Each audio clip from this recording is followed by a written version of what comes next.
blocks on the way to expand the fifth consciousness? What we need to be aware of?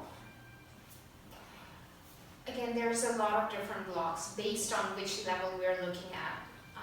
What most people are experiencing right now on Earth is the blocks of the emotional, mental, as well as the generational understanding or beliefs that have been placed into people, and now they are within their DNA.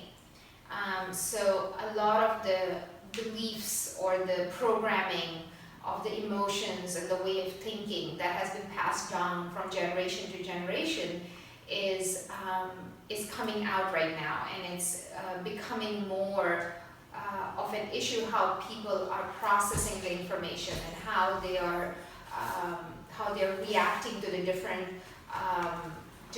information or things that are happening around them,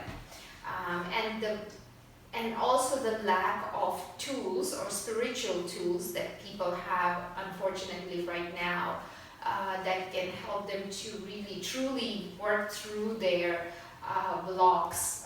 So for example, if I say that the negative belief is, I don't have enough knowledge, or I don't have enough power to change things within my life, and that is programmed from generation to generation within the family or within the culture or the tradition that the person comes from, and they don't have enough tools to help them overcome that belief, they will continue to pass them on to the future generations, but also you will start seeing generations or the new generations that are coming to the earth, where more and more of them have less and less ability to deal with stress or be a problem solver or be a leader or be someone who makes a difference in the community or who is more tolerant to others.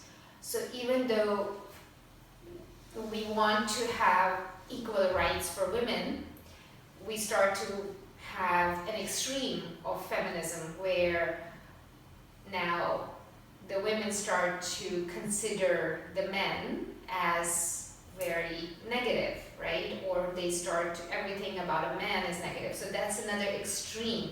That happens when people don't have the right spiritual tools to deal with the situation they're in and understand why the women are in the situation that they are right now. And it is a byproduct not only of the men within the society, but also of women within the society, generation over generation. And how to come out of it in a way where neither party is suppressed, where neither party is hurt, right, is the 5D consciousness. So again, coming back to the blocks that people are having on the planet right now, there are multiple layers of blockages, and people need to be able to deal with them very quickly. Even on the level of just the physical, like physical disease, there's just so much more physical disease which is not infectious diseases. These are diseases that are autoimmune and genetic mutations and all kinds of things that people are now have to deal with, not only when they're older, but at a very young age. Diseases that before used to be considered as diseases of older people, like diabetes or heart disease, are actually now being seen in very little children.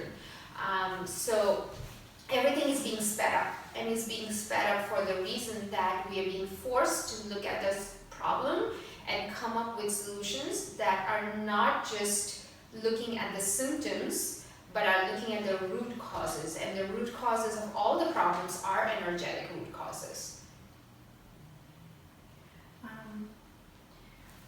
Now a little tricky question. Who creates the reality and who is responsible for a change in it? Well, I would of course say it's us that is creating the reality. You are what your thoughts are and what your emotions are, and you're going to not only attract those situations that you envision within your head, but also you're going to attract those diseases and those people and those you know, even the way you look is actually a manifestation of your thoughts and emotions. Maybe you want to give an example of reality. How you created your reality. It's a very vast subject, but in general, in short, if you are very clear about what you want in your life, and if you have enough energy to produce that. So for example, if there's a woman who is single, right, and she wants to get married and she wants to have a family, but she doesn't have enough energy within her aura or within her energetic field to create that, because everything that you want to create needs energy, right? If you need to move, you need energy, physical energy. If you want to create something, you need physical energy, but you also need the energy within your aura to attract those situations in your life to create them. So if you don't have enough energy within your aura, you will not be able to, even if you want something really bad, to actually attract that situation to your life or the person, and then have a family or a child within your life. The more energy you have within your aura or your field, the faster you can manifest something. That's why you can actually manifest something in just a minute, okay? Or it can take you a lifetime to manifest something. And it all depends on how much energy your aura or your body, with the field around your body, holds. And how much energy you can hold depends on how clear you are, how unblocked you are, how minimum amount of emotional and mental baggage, minimum amount of energetic blocks in your channels and meridians so that the life force can flow, minimum amount of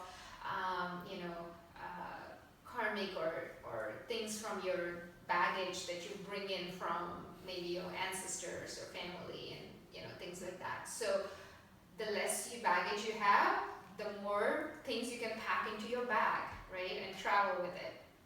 So spring cleaning, great time to clear your chakras, clear your energy, unblock your emotional, mental, blocks, your generational patterns, so that you can create new patterns that you want for yourself.